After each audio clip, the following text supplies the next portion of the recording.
Hello everyone, and welcome to today's presentation of Ericsson's second quarter 2024 results. Today, Börje Ekholm, our President and CEO, joins us by video, and Lars Sandström, Chief Financial Officer, is here in the studio with me. As usual, we'll have a short presentation followed by Q&A, and in order to ask a question, you'll need to join the conference by phone. Details can be found in today's earnings release and on the Investor Relations website. Please be advised that today's call is being recorded and that today's presentation may include forward-looking statements. These statements are based on our current expectations and certain planning assumptions, which are subject to risk and uncertainties. The actual results may differ materially due to factors mentioned in today's press release and discussed in the conference call. We encourage you to read about these risks and uncertainties in our earnings report, as well as in our annual report. I'll now hand the call over to Börje and Lars for their introductory comments. Well, thanks, Daniel, and good morning, everyone. First, I'd like to cover some of the key highlights from the quarter before Lars really goes through all the financials in more detail.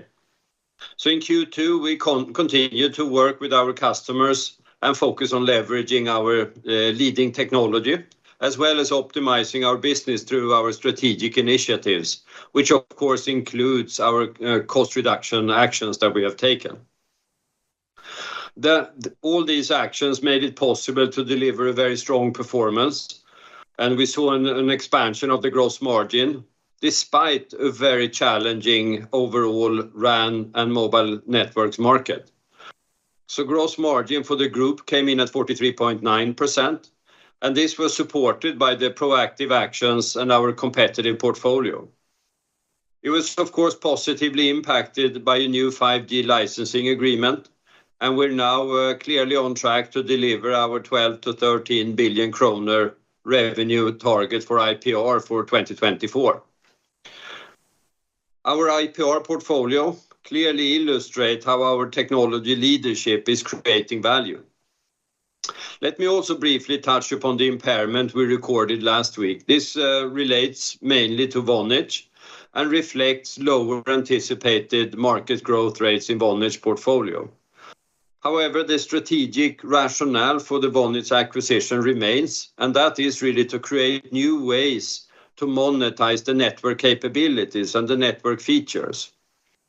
And long term, we see this to be crucial for the telecom industry, and actually, if we cannot generate the extra revenues from the features of the network, it's very hard to justify the future investments in later generations as well. So we believe this is a critical initiative for us and for the industry. Network APIs and the global network platform we're creating remain central to this portfolio and to this strategy. And we continue to see good traction. We had 2 additional mobile operator partnerships announced in Q2, and we are now at the 12 in total. But let's move to the next slide and look at the market development. In Q2, we saw North America returning to growth for the first time, actually, since 2022. This was, of course, driven by the end of the inventory adjustments that we had predominantly last year and into the beginning of this year, but also driven by some larger customers selectively increasing their network investments. We benefited also from the recent and large contract win that we announced late last year, and we started to have some deliveries in Q2, but that will provide further support during H2 this year. But when you look at the rest of the market areas, we see they're all declining. So it's really a challenged market environment. In Europe and Latin America, sales decreased by 3%. And I would highlight here, and it's in contrast to what many on the outside think, we're actually seeing a sharply increased competition from Chinese vendors.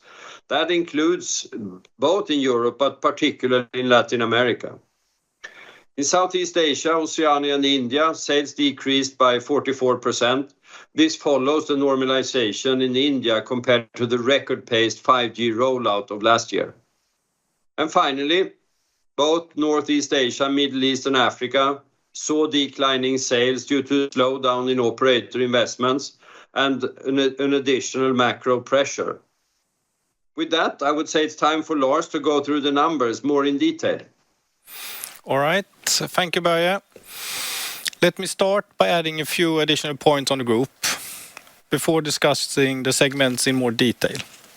Organic sales declined by 7% in the quarter, and this was primarily driven by networks.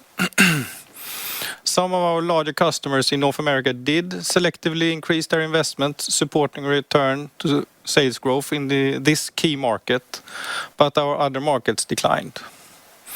And as Börje already highlighted, we delivered a good expansion in our adjusted gross margin at 43.9% in Q2. This benefited from our strategic actions on cost, as well as a strong IPR revenue. Also, as Börje mentioned, we signed a new IPR contract in the quarter, which includes some retroactive revenue. And reported OPEX was significantly distorted by the Vonage impairment charges in Q2. And in the slide you can see the underlying development. Including the impairment, OPEX was up by 1.2 billion year on year. Savings from our cost actions were balanced by salary increases and higher bonus accruals. And we also increased investments in two areas. In R&D for technology leadership and operational resiliency, and in SG&A to drive operational efficiency in enterprise.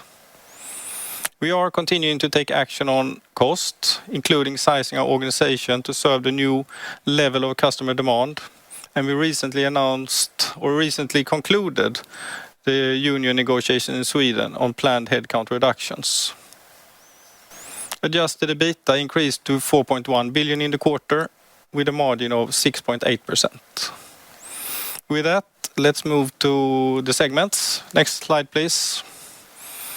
In networks, organic sales were down by 11% year on year as customers continued to be cautious with their investments. The largest slowdown was in India, following the rapid 5G build-out last year. But as I already mentioned, we did see a return to growth in North America with sales up 20%.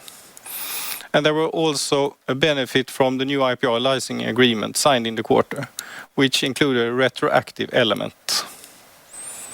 We generated a strong adjusted gross margin of 46.1% with a favorable business mix, IPR licensing revenue, and costs actions all contributing. Adjusted EBITDA increased to 5.3 billion compared to 4.9 last year, and we reached an EBITDA margin of 13.9%. The increase in EBITDA was delivered despite lower sales and despite significant headwinds from salary increases and bonus accruals.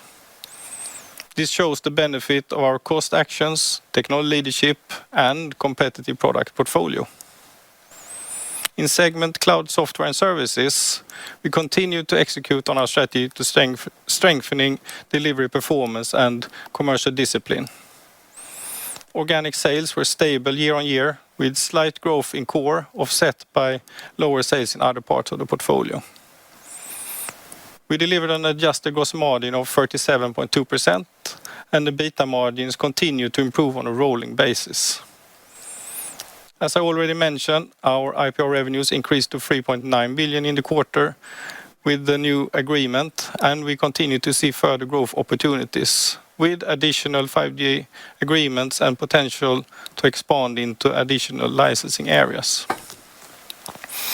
The revenue run rate is now at 12 billion, so we are on track to reach a target of 12 to 13 billion for 2024. The timing of growth will vary as we seek to optimize the value of new agreements. Next slide, please. In enterprise, sales were broadly stable overall. Sales increased in enterprise wireless solutions with good customer demand for private cellular network solutions, and sales also increased in technologies and new businesses. Sales in global communications platform declined, impacted by decisions to reduce activities in some countries, which we talked about last quarter, as well as the low-margin customer contract loss from Q4. Adjusted gross margin increased to 51.1% with improved margins in all business areas. Adjusted EBITDA was a loss of 1.2 billion, with higher adjusted gross income offset by higher operating expenses. The operating expenses increase was mainly in Global Communications Platform for two reasons. First, a non-cash accounting impact from the discontinuation of capitalization of development expenses. This started already in Q1, and we expect this to have approximately a 1 billion negative impact on OpEx this year. And second, increased investments in operations, so we can efficiently meet contractual and regulatory requirements. And in addition then, as Börje already mentioned, we continue to invest in the global network platform for network APIs. Then let's move to the next, please. Turning to free cash flow then, which was 7.6 billion before M&A in the quarter. This strong improvement compared to last year is a result of significant improvement in working capital. This benefited from favorable change in market mix, substantial reduction in inventory levels, and lower accounts receivables due to lower sales volume. There was also a benefit from inflow of the 1.9 billion related to the one-time gain we reported in Q1. So net cash increased sequentially by 2.3 billion here to 13.1 billion. Next, then I will cover the outlook. So turning first to sales, we have delivered above normal seasonality in Q2, both in networks, in cloud software and services, by around 4 percentage points in network and 3 in cloud software and services. So we have a bit of a higher starting point. We expect to carry this outperformance into the second half. So normal seasonality is a good assumption for Q3 for both segments. And as you know, we will benefit from North America growth, but overall market conditions remain challenging, with our customers remaining to be cautious with their investments. And in enterprise, we expect sales to be further impacted by our decision to reduce operation in some countries. And then turning to profitability, in networks, we expect Q3 gross margins to be in the range of 45 to 47%. And as mentioned before, the total market is in decline, but we will benefit from continued growth in North America, but also on the other hand, we will not have the IPR benefit.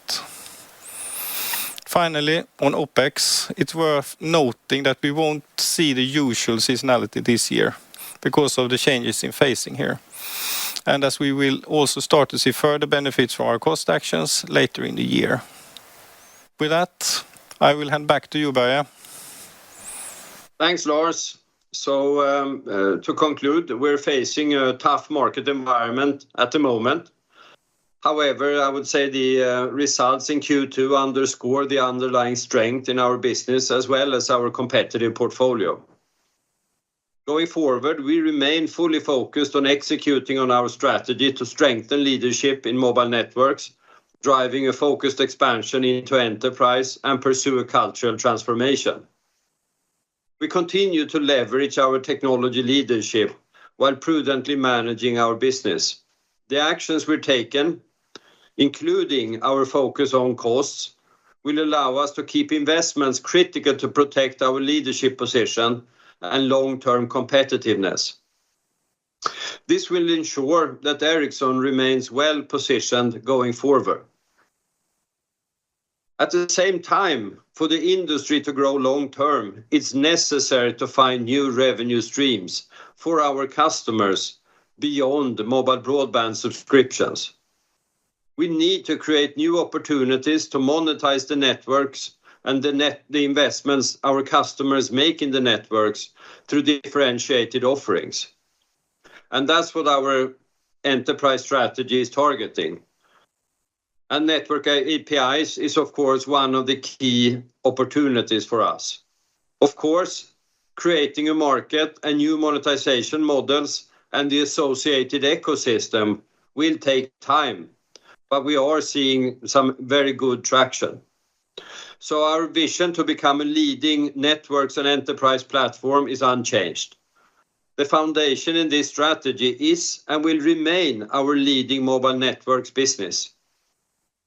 And here we will of course take every action needed to ensure that we keep our leading position as well as our strong cost position and competitive position in the industry. With that, Daniel, I think we're ready to take all your questions. Thanks, Bira. We'll now move to Q&A. As a reminder, to ask a question, you'll need to press star 1 and 1 on your telephone and wait for your name to be announced. If you're streaming the webcast, please mute the webcast audio while asking a question to minimize any audio feedback. And as usual, can I request one question per participant so we've got time to hear from as many of you as today as possible?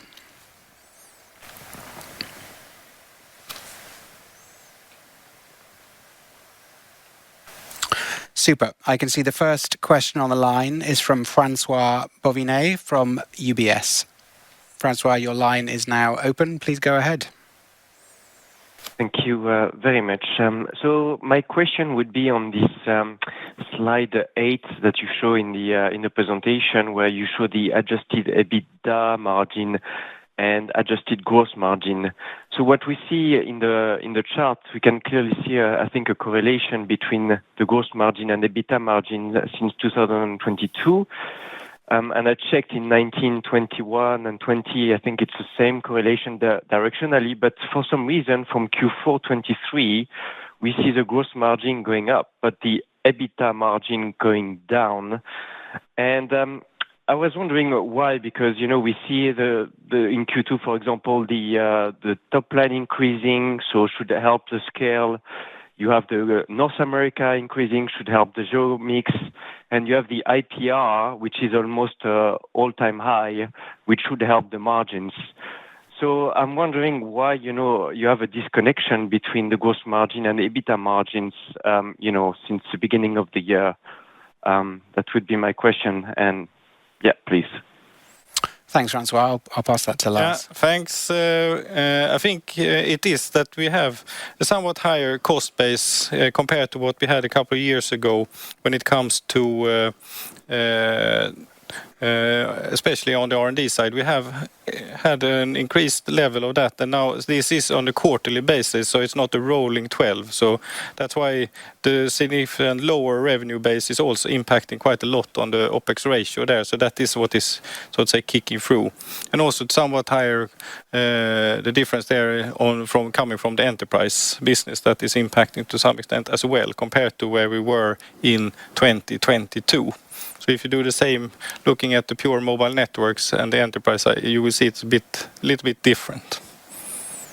But do you move cost of sales into OPEX at all? I mean, because when I look at this chart, it looks like you are, the cost base, and you always invested a lot in OPEX, including R&D in the last few years. So why would you invest even more now than before? It is not more, it's the relative. With a significant lower revenue base that impacts the ratios. It's not more cost per in absolute levels in that sense. It's the revenue that gives the impact. Even excluding think about savings? Thank you. Yeah. I think you should think about it in a bit of a different way. Our cost base is in reality a base to drive the competitiveness. It depends on which markets we're in, as well as our R&D intensity. And the R&D is driven by the future. So it's actually oriented towards, in here then, programmable networks. So we are, there to lead into developing the programmable networks for the future. That allowed us to win with AT&T. So that win in reality doesn't translate to revenues until time after we make the investments.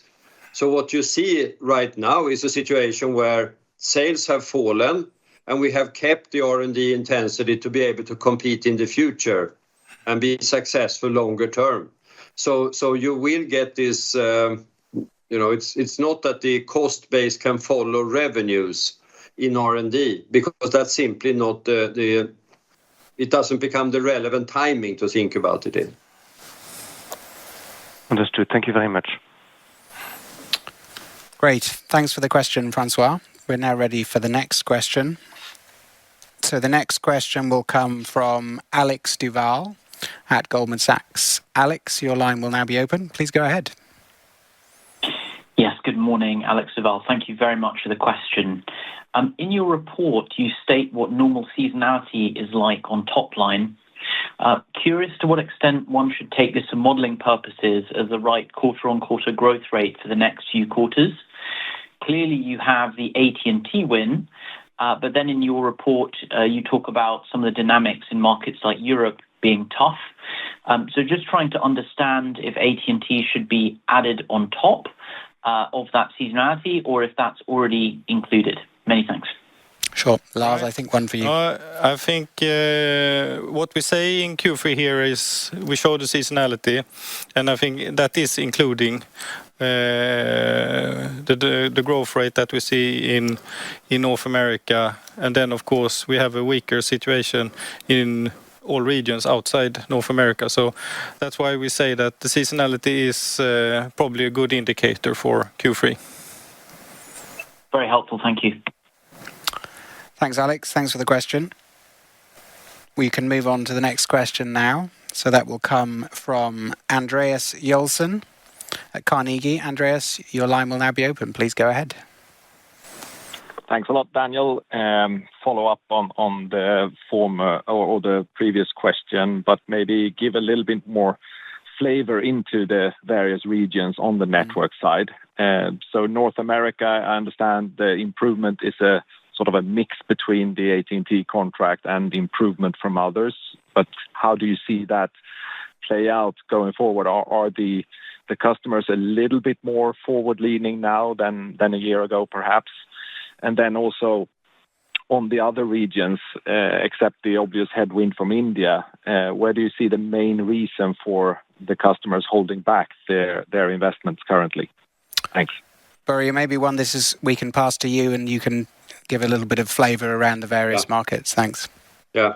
If we start in the US, we had a big inventory adjustment, and that really came out of the big supply chain disturbances from COVID. So our customers built up a larger than normal inventory levels. That started to be depleted fully in the beginning of this year, which has led to a bit of this, call it normalization in our sales. We're also seeing, of course, some customers here, and the investment levels in the market has been very, very low for a number of years following the rapid build out of C-band. So, as network capacity starts to be used, we are seeing a different discussion, but I don't want to say that this is a turn. That's too early. But as you can see, at least it's a positive indication that sales start to come back. So let's continue to focus on the longer term. This market is ultimately going to come back, but it will, and we've said that for quite some time. But don't be too optimistic every quarter. Let's put it that way. If you look outside of North America, the overall, I would say this is a problem in the industry where our customers, if you would generalize, and that's not entirely accurate because you have some customers doing better than others, but if you look as an industry, return on capital employed has been under pressure for quite some time. That has driven our customers to actually cut down investments and sweat assets, which is something you can do for a period of time. The good thing for us is that traffic continues to grow at a very healthy rate. And I would even argue now that we overlay fixed wireless access, for example, we see actually growth rate coming back in the networks as well, quite a lot, and quite positive. That will, either you get deteriorating customer experience, so customers basically can't use the network, and therefore you are going to be see that investments come back. But the overall industry problem remains, which is really that unless we can monetize the new capabilities of the network, it doesn't really become a new source of revenue for the operators, and thus marginal investments will only be done to manage capacity in the network. If you're going to see this kind of rollout of 5G, we actually need to see new monetization start to come. And that's why we are excited about our enterprise efforts, in both in enterprise wireless solutions, where we see a fairly healthy growth rate, but also into network APIs, where we have a real opportunity to create this new market. We're starting to see very good, traction on getting supply sorted out. That's what our partnerships do. And we are seeing an emerging interest from application developers. Still early, it will take time, but that's what's needed.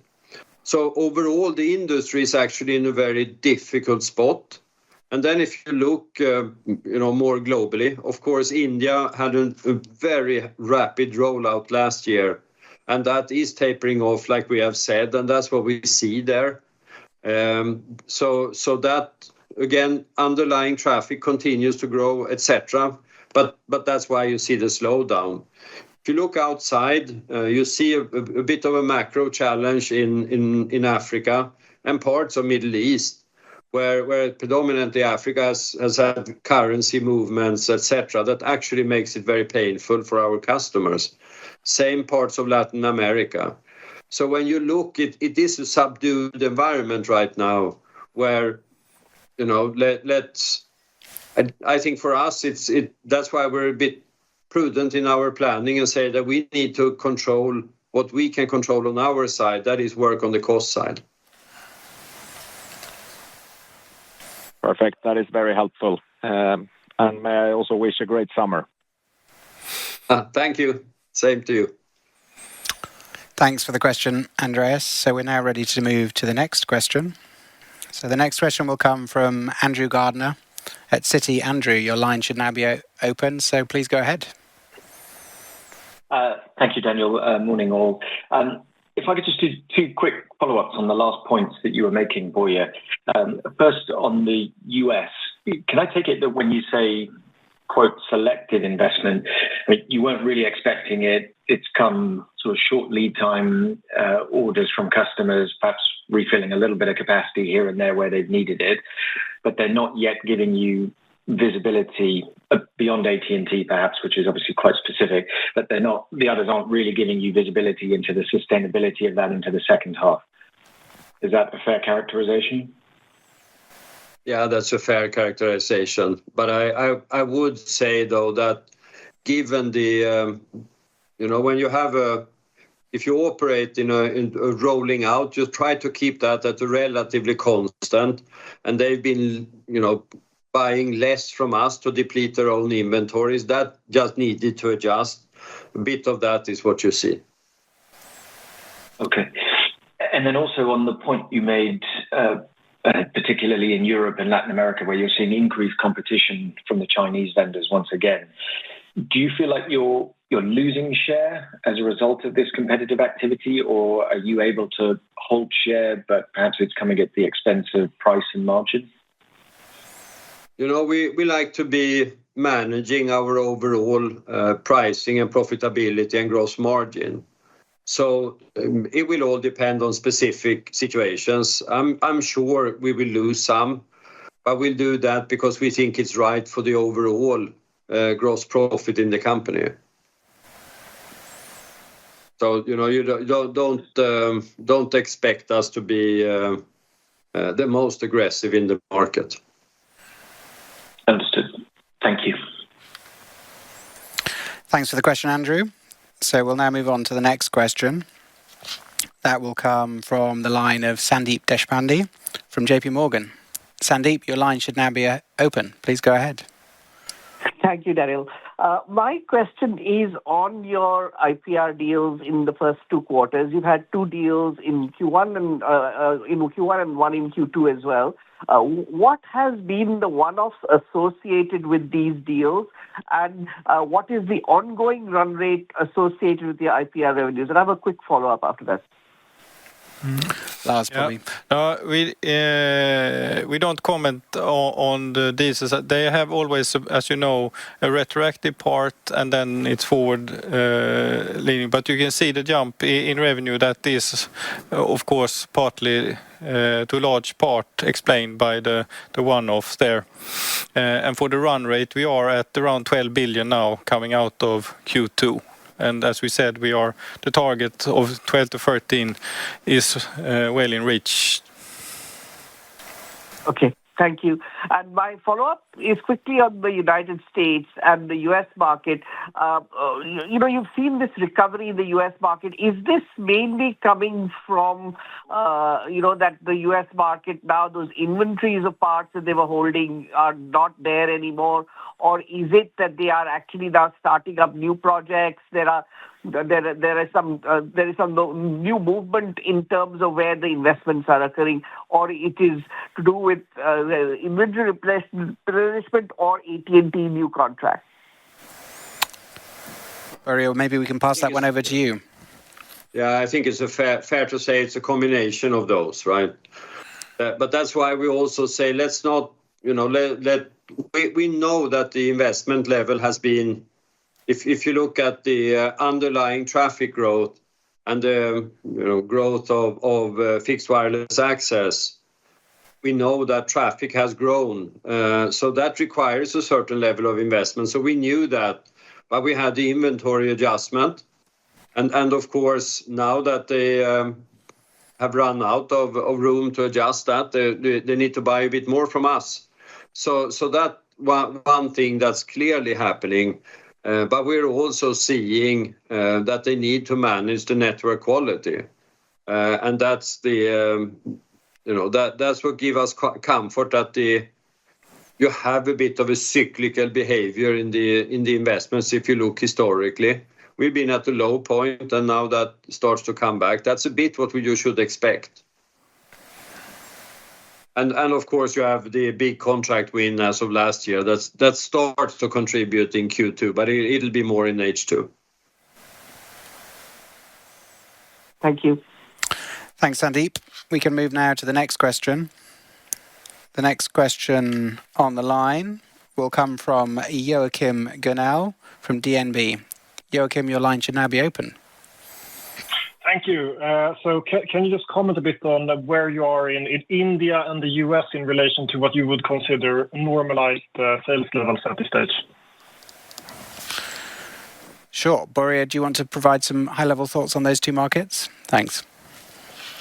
Yeah, if you look at the US, I mean, we think if you look historically, we're at the lower end of more of a normal cycle. So that's what we feel. India is more normalized now. Understood. And if I may, just a quick comment here in light of the competitive environment comments you made. What is your view of the component availability situation for your Chinese competitors? The honest answer is they should comment on that. But at least we see them quite aggressive in the market. And ultimately, it's a choice customers will have to make, right? How they think about their network resilience, decisions for the future, etc. It's really in the customer's hand to choose. This is more a comment that we see them increasingly aggressive. Thank you, and have a great summer. Thank you. The same to you. Thanks for the question, Joachim. We'll move on to the next question, which is going to come from the line of Daniel Djurberg at Handelsbanken. Please go ahead, Daniel. Thank you, Daniel, and hi, Börje and Lars. I would like to just ask a little bit. You give a healthy network gross margin ambition here for Q3. 45 to 47%. My question is if it's also relevant to see this positive similar uptake also for Q4 or also into next year on back of the mix you expect. That's the first question. As you know, we have the uncertainty going forward and on volumes, etc. So that's why we try to keep and stay onto the Q3. That's where we guide now with the 45 to 47.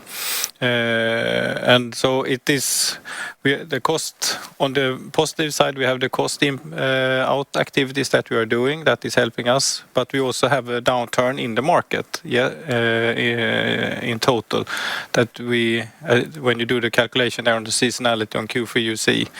So that are, so to say, the big impact. So we don't see that we should give you a guidance on going after Q3. So, but that's why we are cautious still. I see. And just a fast follow-up on the harsher competition in sub-Saharan Latam. Is it mainly your number one competitor, Huawei, or is it also more broad-based at ZTE, Samsung, Fujitsu, etc., that are also more aggressive, or is it mostly the one? It's you're seeing an a competitive market, right? That I think is fair to say. And we're more mentioning I've gotten the impression over the last few months that everyone thinks that the Chinese vendors have kind of disappeared, and that's not true. That's why we wanted to bring it up. It's always been very competitive, right? So, but I almost felt that everyone thinks they're gone, and that's not true. They should go to Barcelona in February, I guess. Then they will learn. Okay, thanks, and have a great summer. Thank you. Thanks for the question, Daniel. We'll move on to the next question now, please. So the next question is going to come from Eric Lindholm at SEB. Eric, your line should now be open. Yes, thank you, and good morning, everyone. So you mentioned taking some cost actions here, both in enterprise and outside enterprise. Is it possible to quantify these actions and what they should mean here for the second half, and especially maybe in the light of not expecting normal OPEX seasonality? Thank you. Sure. Just to help you a little bit on the guidance before we dive into the, as we said, the normal seasonality, you should not, it does not really apply since we are continuous having impacts of the cost reductions, but they are on the other end, we have salary inflation coming in, and also last year we had rather or very low provisioning for incentives. So those are, so to say, counterbalancing. And then we have some dedicated investments in the R&D area. So that is a little bit just to try to help you to understand. So if you look at H1, where we also had the similar development with cost out or offset by salary increases and provisionings, that we see that for the remainder half of the year as well. All right. And any comments on where you're taking out costs, which areas, sort of both in enterprise and outside of enterprise? Yes, I think the cost base is, of course, significantly larger in the mobile network side. So, and we need to adapt to. We are still in a declining market, so that requires us to adapt accordingly over time. So we don't point out a specific area. It is broad-based in the different markets and activities where we are active. All right. Yep. Thank you. Great, thanks for the question, Eric. We will now move on to the next question.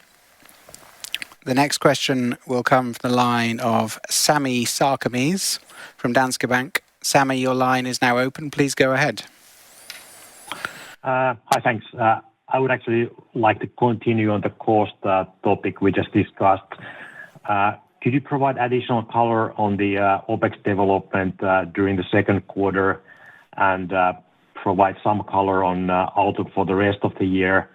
If you look at second quarter, OpEx was somewhat higher than what you had guided for. It seems that enterprise was offering some sort of surprise here. And then why have you chosen not to provide OpEx guidance for the third quarter as what has been customary in the past? Yeah. No, if you look at the cost in the second quarter, on the guidance that we gave for the mobile networks part, it's actually not so far off. But we had some additional investments in the R&D side there. And then we had higher costs on the enterprise side, where, as I mentioned there, we have stopped capitalizing R&D.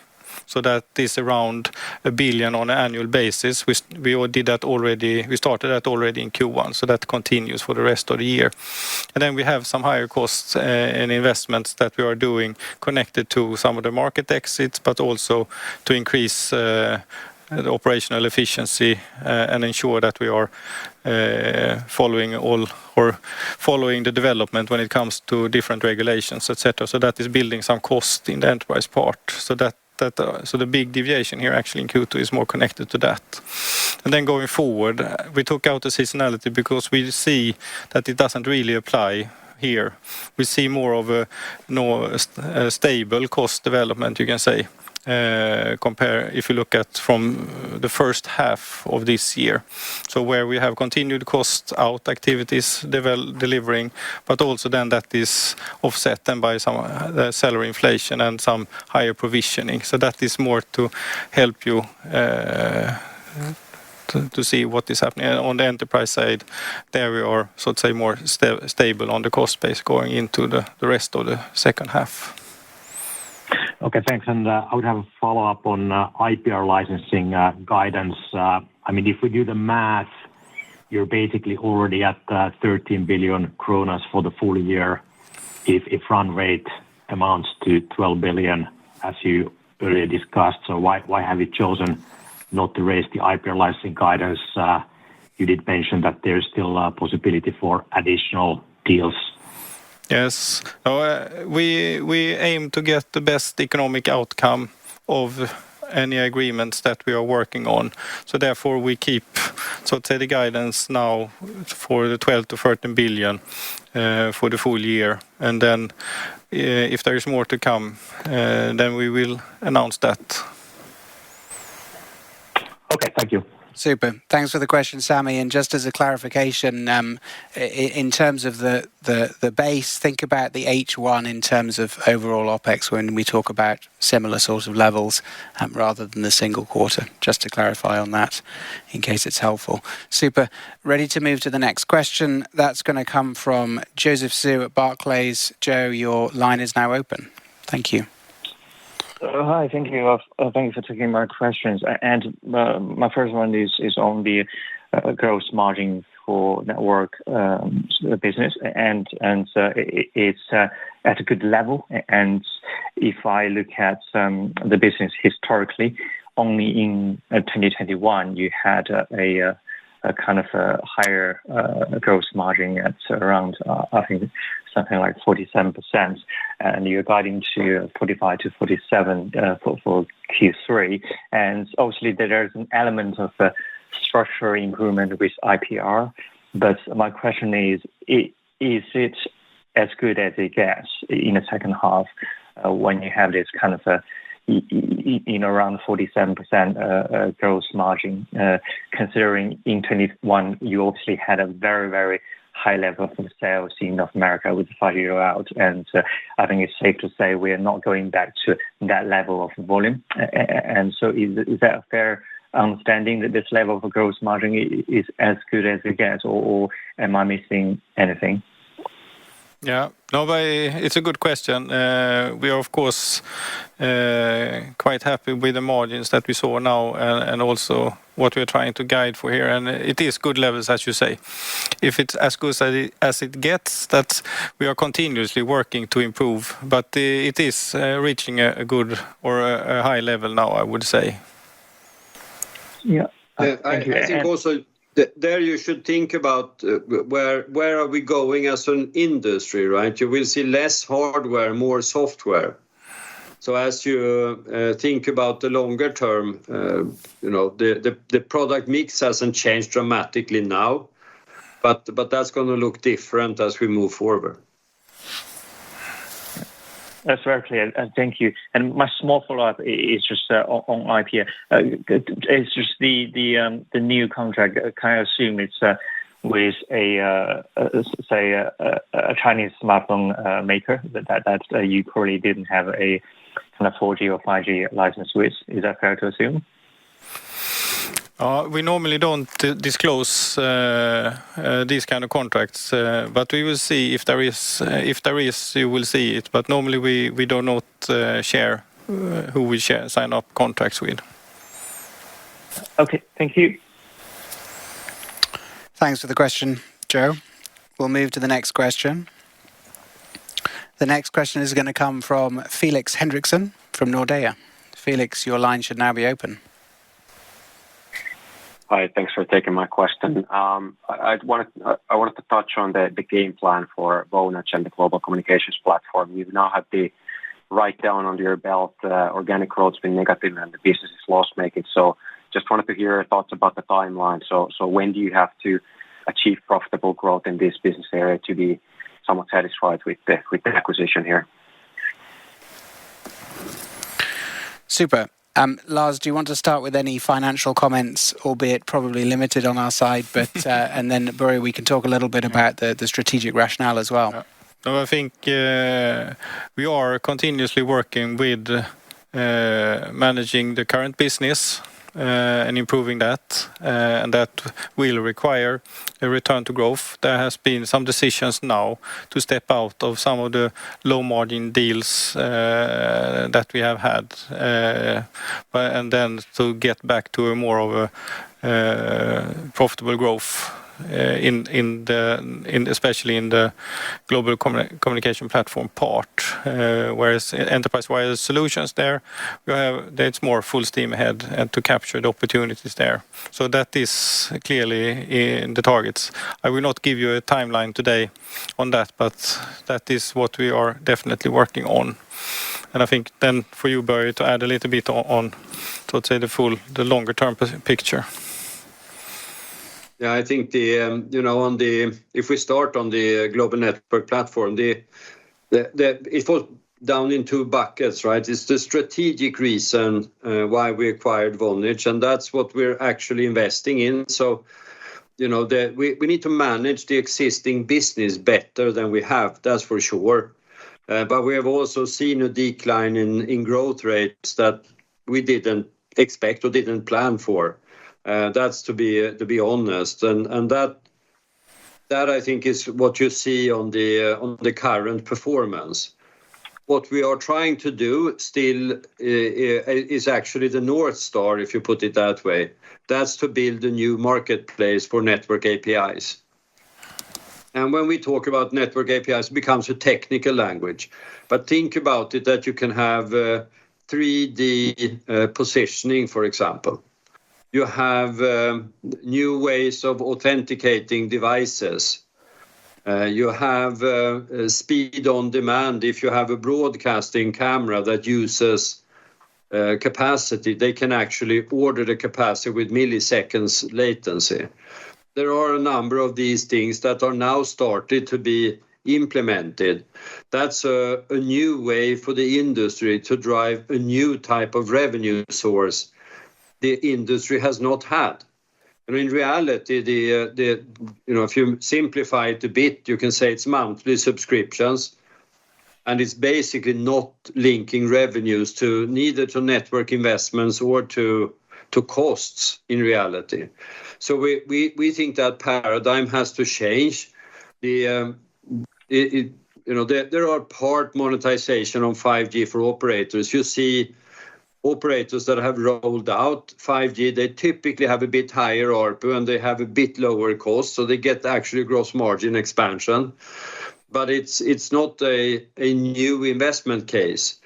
What we can see with network APIs is that we think that is the investment case. That's actually what we are focused on. That's not to detract from we need to run the business better than we have. So that's an element of improvement that we need to do. And that's what Lars said here. We review where we are, what products we offer, how we offer them, etc., to actually optimize the current business. But that's also why when we talk about it, it's actually our focus is on the global network platform, not on the per se existing business of Vonage. Then on enterprise wireless solutions, it's full steam ahead. We have a product offering of wireless WANs as well as dedicated networks. And we're seeing, it's been an experimental market so far on dedicated networks, but we're seeing that increasingly pick up with actually some interesting customer wins. So I think that is a emerging market as well. So of course we're working on two emerging opportunities here, which are, will require some more time before you see the contribution in the P&L. But it's all part of the notion. How do we leverage the cellular technology for new applications and for driving new revenues to the industry?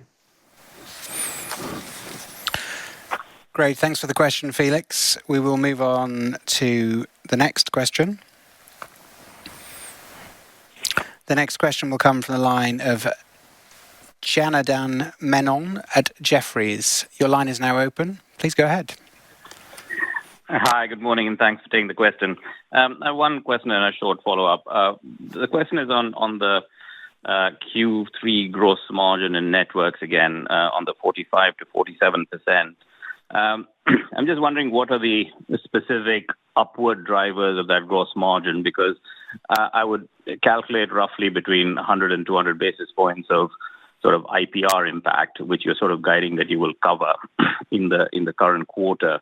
So is that coming from a better mix because of more US revenue versus sort of lower margin revenue, or is it coming from further cost reduction? That's my first question.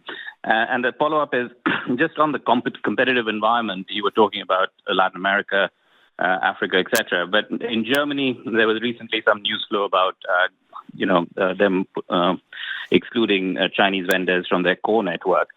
Does that signal any improvement in the European environment, which also you've said has been competitive in the past more than what the market thinks? Or is that not really yet coming through to the RAN side and just still on the core side, etc.? Thanks, Janardan. So Lars first on the margin drivers into Q3. Yeah. But I think you have done the calculation, so to say. We had a bit of positive impact in Q2.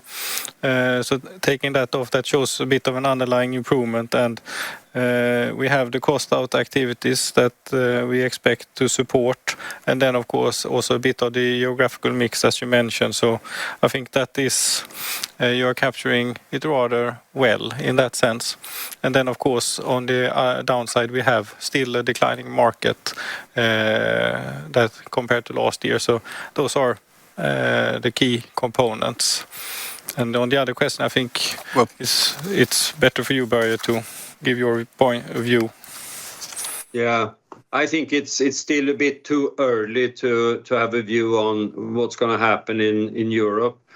We saw the legislation being passed or announced. I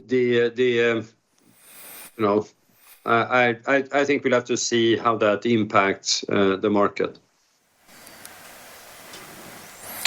Understood. All right, thanks. Thanks for the question. We've got time just for a couple more questions. So the next question will come from the line of Richard Kramer. Richard at Arete, your line is now open. Please go ahead. Thanks very much. Börje, I want to go back to Vonage, and given the further write-downs, which are now over 4 billion, I want to ask you, who's ultimately accountable for this level of value destruction, and sort of what conclusions should investors draw that the management has learned lessons from this level of losses, which I mean, it's really the largest we've seen since shortly after you arrived in 2017. And maybe alongside that with Lars, do you need to adjust your EBITDA targets given that, they had been changed from EBIT to EBITDA to include the larger amortization post-Vonage, and now you'll obviously have much lower amortization? Thanks. No, it's clearly I'm accountable as CEO. No choice about that. So you can have that there, but hold your horses a bit before you assess the overall transaction until we know if we can create a separate new market for network APIs. I think that's where our focus was the whole time. Maybe we have not delivered on the current performance of the existing business. Take that. We need to improve that. So let's take a look at this in a few once we see how the market for network APIs pans out. Yeah, and on the EBITDA, as you state, we will have less to amortize, but as it does not impact EBITDA, it will not impact so to the EBITDA level as such, but there will be a somewhat lower amortization going forward. I think that's also part of the outlook guidance we give. Great. Thanks for the question, Richard. And we will move to our final question today. So, final question today is coming from the line of Didier Semauma at Bank of America. Didier, your line should now be open. Please go ahead. Yes, good morning, Daniel. Thank you for taking my question, and good morning, everyone. Just a quick one. It's on this comment you made on increased China competition or Chinese vendors competition. I've got a simple question. Should we conclude from your commentary and the guidance you've given on revenue and margins that you're happy to give up market share to protect your gross margins? And related to that, if you don't, are you prepared to provide vendor financing in those emerging markets as we've seen in the past, given the FX headwinds that some of your customers are facing? Thank you. Sure. Börje, some high-level thoughts on that one. Thank you. Yeah, there isn't. This is very dependent on how the customer situation looks like. It depends also on choice. I mean, this is overall in the customer's hands. The customers need to make a choice of vendor balance, what the risk profile they take with different vendor balances, etc. So it's very hard to give you a generic answer, right? And then but I would say for us, what we know is that we need to be able to deliver a healthy gross profit in order to be able to invest in technology leadership.